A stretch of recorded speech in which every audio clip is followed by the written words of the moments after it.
Yo. It is your boy, Reggie, and my partner in crime, Jordan Woolrich. Today, we're going to be talking about the college football coaching carousel. And yes, it sure is a long carousel, ladies and gentlemen. Matter of fact, we're going to be talking about the top 4 most important hires here so far, early in this coaching carousel period. Jordan, how about you start us off with a well-known name? Yeah, I mean, you can't do this without talking about new LSU hire, previously at Ole Miss, Mr. Lane Kiffin himself. Let's start off with a little fun history. Lane Kiffin coming off Ole Miss, 55-19 record over 6 seasons. He's a legend at Ole Miss. We saw how everyone greeted him when he got on the plane to LSU to Baton Rouge. That was let's just say, not the most pleasant greeting. He was probably getting some threats over there by the Ole Miss fans. And he's 100%. Now going to an LSU team with the linebacker, Mr. Whit Weeks, who's dating his daughter. Isn't that interesting? That's that's a point of contention for Mr. Kiffin. But yeah, Ole Miss now at LSU, 55-19 record with Ole Miss, including an 11-1 regular season this year. Ole Miss is 95%. 95% chance to make college football playoff. Yep. And there's a ton of controversy with, him leaving mid-season, leaving Ole Miss during college football playoff. And Ole Miss said, you know what, if you're going to leave us, we're not going to let you coach in that game. Reggie, tell us a little bit about that and, some of the controversy with that's been going on. You see, man, I got to look at Ole Miss AD as in what DF, right? You're the athletic director of this program. And you're giving this man an option to leave and not coach his team in the playoff. It's already a messed up thing that Lane Kiffin took the entire office of coaching staff with him to Baton Rouge, Louisiana. But it's even more messed up the fact that now you leave those players with no office of coaches, no head coach. They did move Pete Golding into the head coach spot. They called him their permanent head coach. But understand, this very much impacts Ole Miss in the playoffs in terms of will they win their playoff game, in terms of how will the College Football Playoff Committee actually rank them. We'll see that tonight on Tuesday as of December 2nd, where tonight they're going to show the College Football Playoff bracket, but Lane Kiffin, he's done this before. Let's go over some of his past roles, right? And it is a very long train of coaching history where started off with the Raiders, head coach from 2007 to 2008. He went 5-15 there, got fired on the spot in the next year. Then he goes to Tennessee, sucks over there as well. Goes to USC, gets left on the tarmac. Then he gets an opportunity to be the Alabama offensive coordinator, where he led them to win a national championship, but fired before the conference title in 2016. Where he now takes a job at FAU to really prove himself again as a head coach. Does great there. Then he goes on to Ole Miss, where we are here in present day. Like you said, 6 years, a 59-19 record. Gave them the first 11-win season in program history. All for what? Just for them to not have a head coach in the playoffs? Are we serious? This is stupid. This guy is nothing but a head case. He always has been. Leaving from one place to another. For what? Why? Because you like the more money?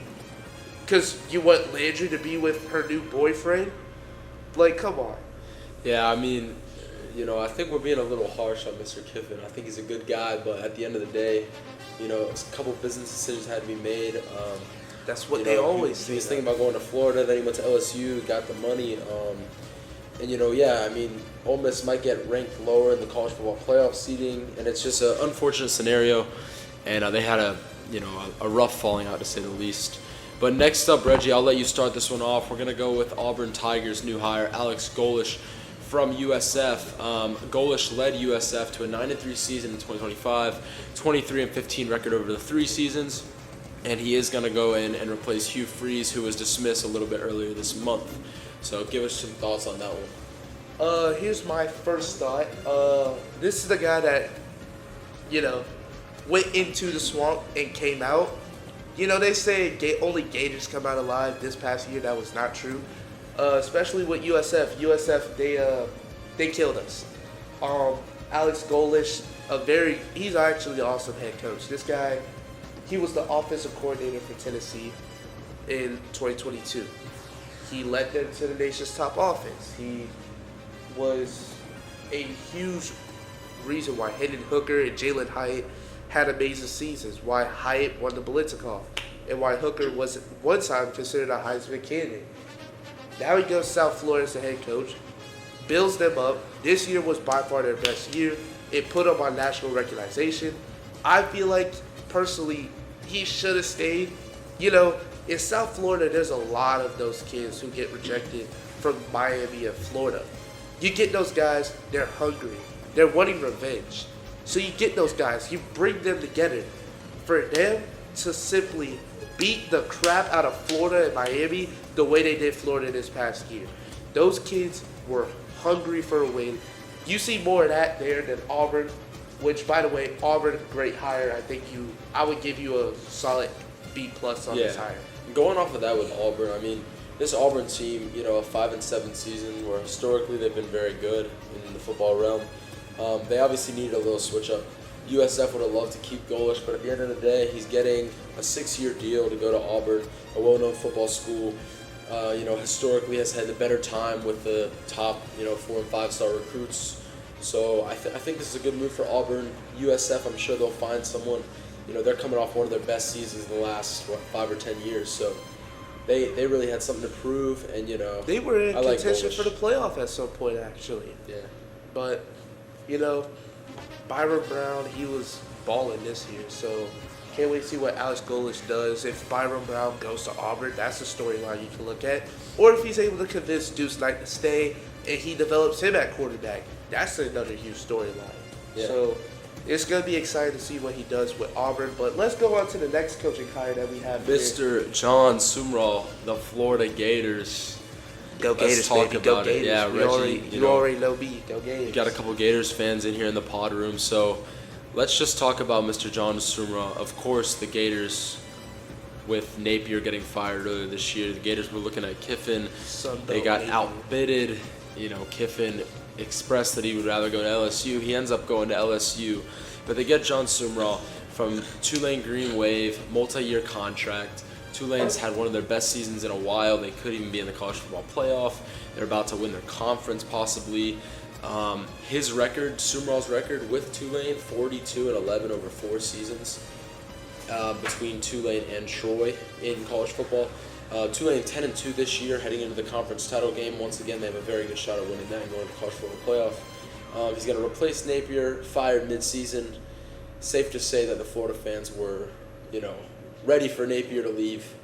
They were blaming a lot on Napier, and Florida is obviously struggling badly this year. So they hope that Sumrall can kind of get them some consistency, get that culture back in Gainesville, and bring the Swamp, some winning seasons in the next few years. Reggie, what do you got?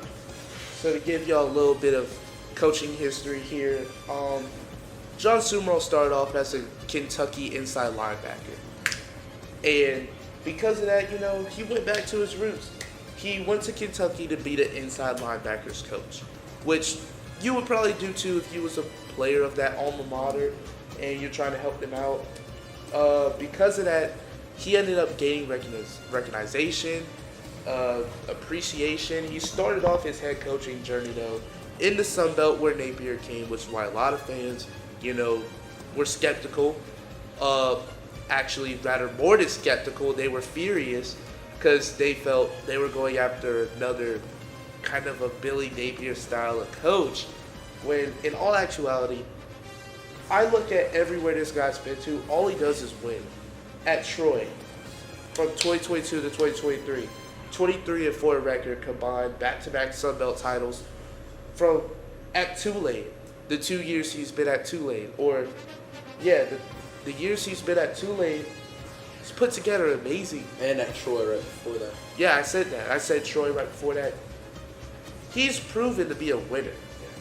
And I know Florida fans did think about this, like they wanted a Lane Kiffin. But what we don't realize is there's always other options out there. We're always expecting more rather than expecting the usual. This past year, we had such a talented team that didn't have the right coach. If we have around the same type of talent with this style of head coach where he's excited, he's energized, he's hungry, he's confident, maybe we have ourselves a coach that we could probably root for. Yeah, and one last note on this, not Sumrall, but just the Gators. They just had their first big recruit. It was a running back, decommitted yesterday. And, that's obviously not a great sign for this Florida team. But I do think in the next, year, 2 years, 3 years, 5 years, Florida's going to start getting the big name recruits. Florida's a top school in football. I can tell you immediately how I feel about that decommitment, though, right? Jaden Ball is our star running back. Yeah. That kid was probably thinking to himself, well, Tulane is very pass heavy. Sumrall probably wants pass first offense. It's okay to think like that. I'm not going to get angry at the kid for decommitting. He's the first one of, I hope not to be many, because signing day comes in a couple of days, actually. I actually think it comes tomorrow. Very soon. Very soon. So we hope to see that we do land, I'll say, over 80% of the guys we already have committed. And if we don't, it's just the cost of switching coaches. It happens. Nothing to get too upset about is all I would have to say. But let's go into this next coaching hire. The most prominent one, I feel. James Franklin is now the new head coach at Virginia Tech. Reggie, I'm gonna take this one over because I'm from Pennsylvania. I got some ties to Penn State. The family went there. I had family play sports at Penn State. I really like James Franklin. I think he's a good guy. But at the end of the day, Penn State, they're ranked in the top 5 or 10 every single year in college football. But they don't really get it done. They lose to Ohio State. They lose to Michigan. They lose to, these top teams in the Big Ten and throughout. And they just really haven't been able to get it done in the big games, national championship games, these bigger games at the end of the year to really get something done. And, Franklin gets fired in a year where, once again, they just were not able to win the biggest games. So, as far as Virginia Tech, I think it's a great move. I think, Virginia Tech was not very good this year. That place going to be bumping now. Yeah, Virginia Tech, at the very minimum, Virginia Tech is going to, rally a few more recruits because he's still a big name in the coaching industry. They already flipped, most of Penn State's recruits. Yeah. I mean, he's a big name. He has connections to these top-tier recruits, and, they'll fill the seats, right? They'll have some hype. They'll really try to turn this team around. And, I wish the Hokies good luck. As far as Penn State goes, I'm really unsure. I don't know if it was a great move. They had to pay a big buyout. It got released because he got a new job. But I don't know who Penn State's going to pick up. Reggie, what are your thoughts on specifically the Penn State side of this? So Penn State is currently looking at BYU's head coach Kalani Sitake, as he is the leading candidate with Jeff Brom from Louisville also in the mix. But my takeaway is, at first when they fired him, I was thinking this is good for them. But it was mostly because of what was going on at the time. You see, Penn State lost 3 straight. Lost to Oregon, they lost to Northwestern, lost to UCLA, which hurt the most for them because UCLA was 0-4. They had no wins. And then they play at home, not even close to a sellout crowd, not even close to a halfway filled out crowd, and Penn State is on the road losing to UCLA. And so at the time I thought this is a solid move. I thought it needed to happen. But now I look at it months later, and I just ask myself, what the heck was I thinking? Am I a dummy? Am I losing my mind? When in all actuality, I got caught up in the typical sports analyst confunery, which is simply believing what everyone says. The truth is, yes, James Franklin couldn't win a lot of the big games. But think about the times he did. Think about when he beat Ohio State at home, unranked. Think about the Big Ten championship. Think about the college football playoff wins he got. Think about where he was before with Vanderbilt. He turned Vanderbilt around in 3 years. And after he left, Vanderbilt went back to what they were. This guy goes to places and he wins, like I said. And he really cares. Like, you can tell he cares about these kids, even when he got, fired from Penn State and began searching for that new coaching job. He was talking so much about how he's still there for these kids, for this organization, and I really think he has a good heart and he's a great coach. I think he's getting a little too much hate, if I'm being honest. He is. I personally like James Franklin. This guy was so classy when he got fired. Mm-hmm. Like, they literally had him on College Game Day, which I feel like was a whole setup. I don't agree with ever putting a coach on blast like that in front of millions of people. But he handled that with so much class, and I had to applaud him for that. James Franklin to Virginia Tech. I think Virginia Tech is going to start seeing some great days now. And Penn State is going to start seeing what they were before the Franklin era. Not very good. Yeah. So I feel like there was more to blame on Drew Allard than there was to Franklin. Drew Allard, yeah. I mean, Penn State gets some top guys. They've had a lot of talent. We just saw Tyler Warren and Saquon Barkley a few years ago. But I just don't see the recruits coming in. No matter who they hire, they're not getting as big of a name as James Franklin. And I don't think they'll get as good of a coach. But we'll begin to wrap it up here. I know it's been a little bit of a longer podcast. Let's just talk about the bigger picture. Why does all of this coaching carousel matter? First of all, first things first, this 2025-2026 quote-unquote coaching carousel is one of the biggest in recent memory. It's very chaotic. There's a lot of big fallouts. Obviously, Lane Kiffin being the main one. Dozens of head coaches changes across FBS. We only talked about, 4 of them in these big schools. But another thing we have to talk about is these coaches who are at smaller, the group of 5 schools, like Sumrall and Golish at, schools like Tulane and USF, going to Auburn and Florida, these Power 5 schools. So it's really showing a shift in how these programs value this quote-unquote hidden potential that really hasn't been able to shine. But, they're being given a platform. Yeah, I can say a good example, Kurt Signetti, coach at James Madison for 2 years. James Madison literally at the peak of prominence in the Sun Belt. Mm-hmm. Then he goes to Indiana, and in the first 2 years has brought them to the college football playoff. Yeah, Indiana's ranked top 3. It's unbelievable how he's turned that program around. Ridiculous. And then obviously we have to talk, Reggie, I'll let you get a little segment on this one before we wrap up. Just talk about how it's going to affect, we talked about one guy dropping his recruitment from Florida. How will this affect recruiting, transfers, and any staff turnover?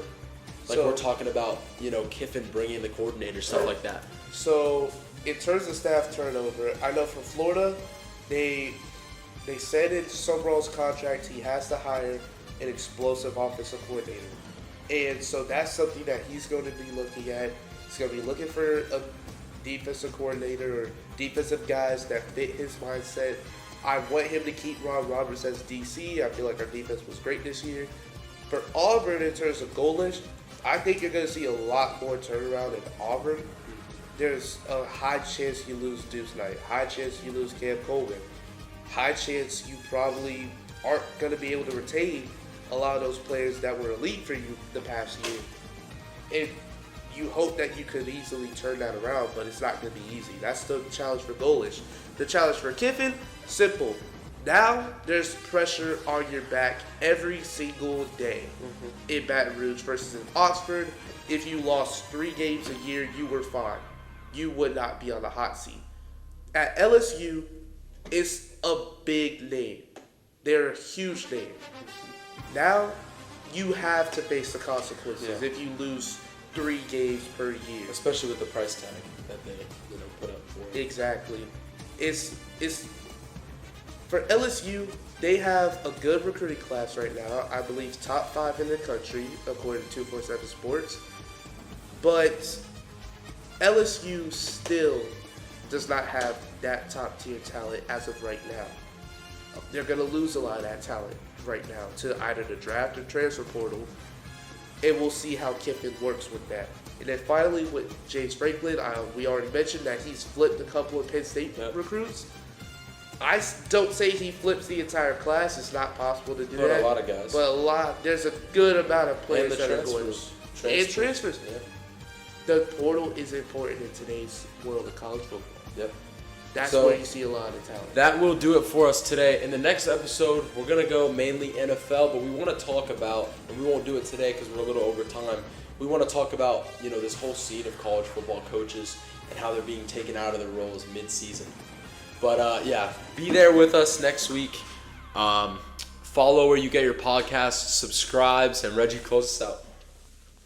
Well, let's just say it's a whole lot of fun being here in this space.